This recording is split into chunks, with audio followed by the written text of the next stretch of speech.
Trước khi lên sân khấu, Chu Thăng Thăng đã cởi bỏ áo phao ra. Trên người là áo da màu đen và quần jean.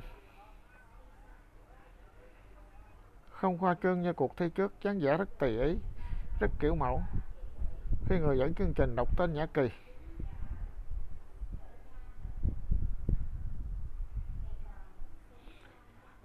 Nhã Kỳ hít một hơi thật sâu.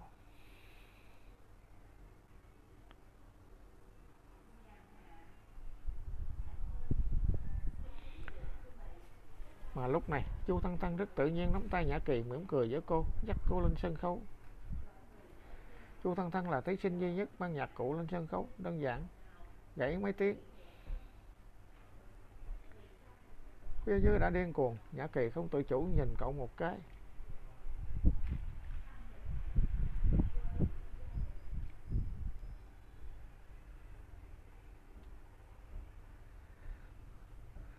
Chu Thăng Thăng đối với bất kỳ nhạc cụ nào cũng đều quen thuộc. Cậu đàn rất hay.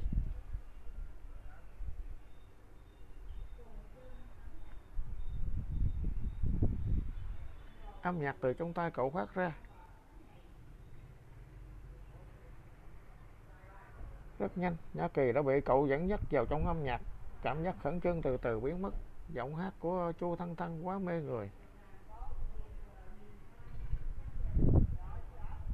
Mới hát đôi câu, nữ sinh phía dưới đã bắt đầu phát cuồng.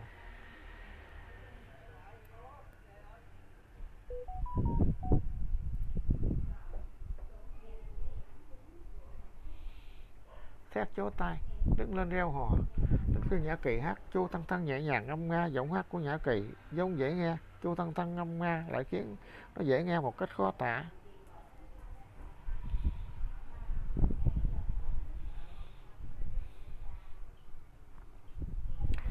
Lúc Nhã Kỳ trên sân khấu đi xuống, còn chưa phản ứng kịp cô đã hoàn thành phần thi như vậy.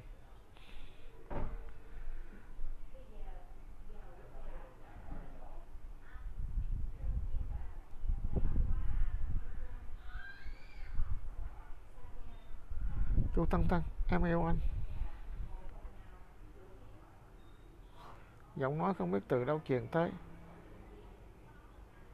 Tiếp nối cũng có rất nhiều nữ sinh thừa dịp kêu loạn ra tên Chu Thăng Thăng. Nhã Kỳ không nhịn được bật cười. Chắc là bạn học cũ đã bán đứng cậu. Nhã Tĩnh đã ở dưới đài chờ hai người bọn họ vỗ lên đầu Nhã Kỳ. Chị là dính hào quang của Chu Thăng Thăng. Ê. Nhã Kỳ rốt cuộc đã thành công làm một bình hoa một lần. Ê, cậu nói với cô hát tốt là được rồi, cần gì phải dòng do.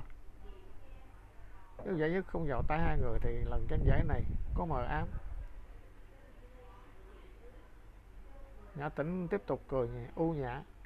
Thí sinh cuối cùng cũng hát xong, giải nhất thuộc về ai là điều không thể nghi ngờ. Nhã Kỳ và Chu Thăng Thăng có số điểm cao nhất, đạt giải nhất trong cuộc thi này. Mà Nhã Kỳ cũng lấy được cặp gấu bông mà cô luôn muốn có. Hưng phấn cùng Chu Thăng Thăng lên đài lãnh thưởng. Khi mỗi người ôm một con gấu từ trên đài xuống,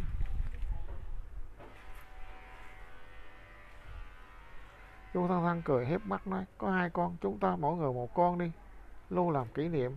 Hả, được. Nhã Kỳ không chút suy nghĩ gật đầu.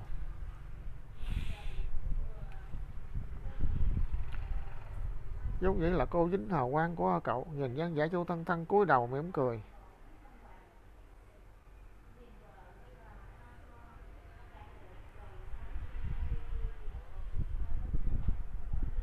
Lại có chút hối hận.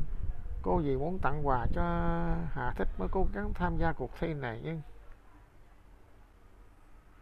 cô thở dài, trong lòng mất mát, ngoài mặt vẫn là một bộ dạng vui vẻ.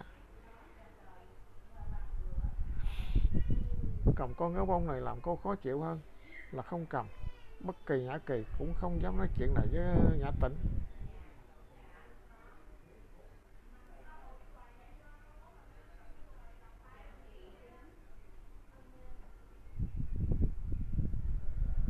Sợ Nhã Tĩnh đi nói với Chu Tăng Tăng làm cậu ta khó chịu.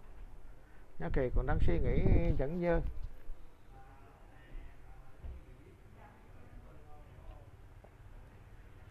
Nhã Tĩnh bao mang gọi điện thoại tới. Ở nhà đã làm đồ ăn ngon chờ cậu về. Chu Tăng Tăng vừa giúp đỡ cô.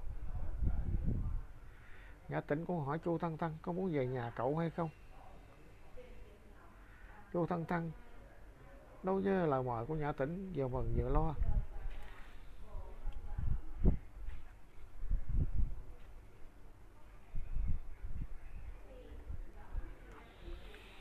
Vì Hà thích cần xem một ít tài liệu nên lướt một số trang web của các trường đại học ở những tỉnh khác. Không khéo nhấn vào trang web của đại học V, thế là kéo con chuột từ từ xem. Đúng lúc ở trang đầu có tên Nhã Kỳ, hình của Nhã Kỳ cũng đập vào trong mắt anh.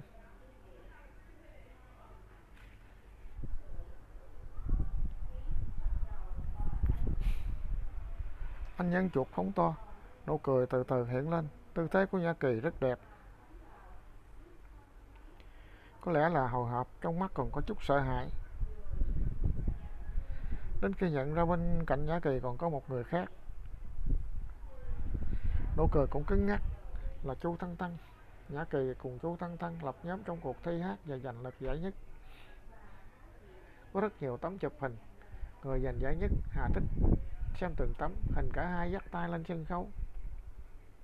Vẻ mặt khi hát chung, hình nhìn nhau cười.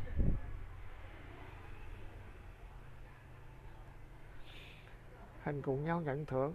Trên trang web trường còn có mấy bài viết. Phía dưới còn có bình luận chân mày anh nhíu lại, vừa ghen tị vừa không vui.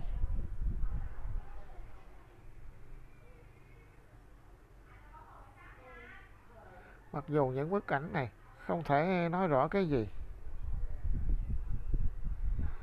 nhưng anh không nhịn được mà ghen tị. Hà thích tắt web.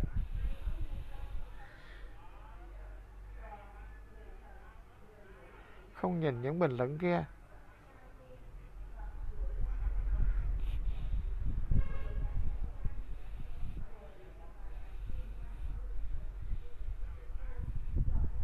Cầm điện thoại gọi cho Nhã Kỳ.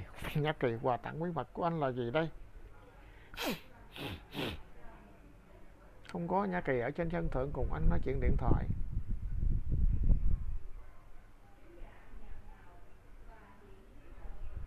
Nhớ tới con gấu bông chị Chu Tăng Tăng mang về, trong lòng chán nản.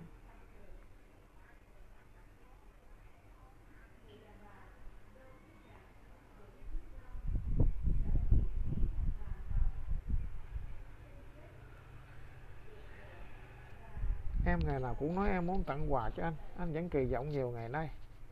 Giọng Hà thích nói chuyện không khác thường ngày.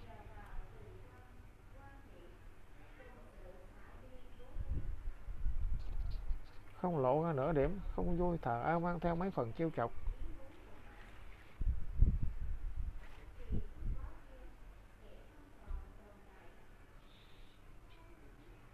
Em cũng mong đợi nhiều ngày nhưng không có. Nhã Kỳ phòng miệng nói. Đừng. Dừng một chút, đột nhiên nghĩ đến cái gì.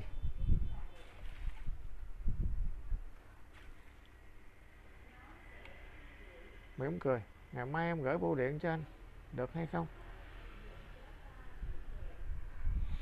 Hà thích giống muốn nói không cần, nhưng lại từ từ nói một chữ được.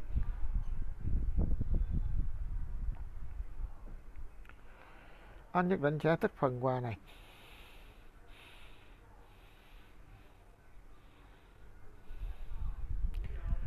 Sau khi tìm được cách giải quyết, tâm trạng của Nhã Kỳ đặc biệt tốt. Hà thích vẫn canh cánh trong lòng việc cô cùng Chu Thăng. Song ca hỏi cô một vài chuyện không biết thế nào, Nhã Kỳ cũng không nói cho Hà thích chuyện lần trước cùng Chu Thăng tranh giải. Giọng Hà thích vẫn như thường, gương mặt căng lên, con người lạnh lùng sắc bén, nhưng cho dù không vui, trong lòng đã cảm thấy đây là chuyện bình thường. Nghe giọng làm nũng của cô, khóe môi cô miếm chặt, dần dần khôi phục như lúc ban đầu.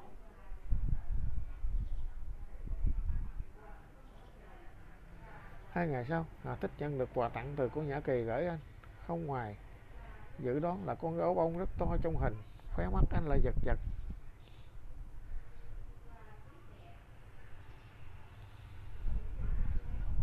Chỉ cần nghĩ là mình nói chung quà tặng với Chu Thanh Thanh, trong lòng anh liền khó chịu. Đấm hai quả đấm vào đầu con gấu bông, tán hai bạt tay.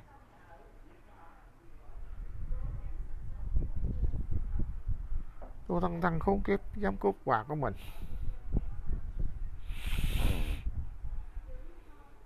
Hà Tích lẩm bẩm, coi con gấu thành Chu Thanh Thanh, chà đạp mọi cách,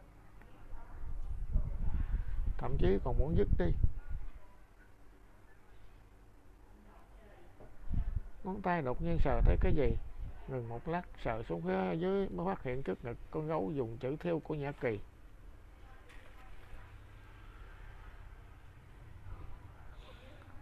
Chỉ là màu hồng, đầu ngón tay giống như bị đốt.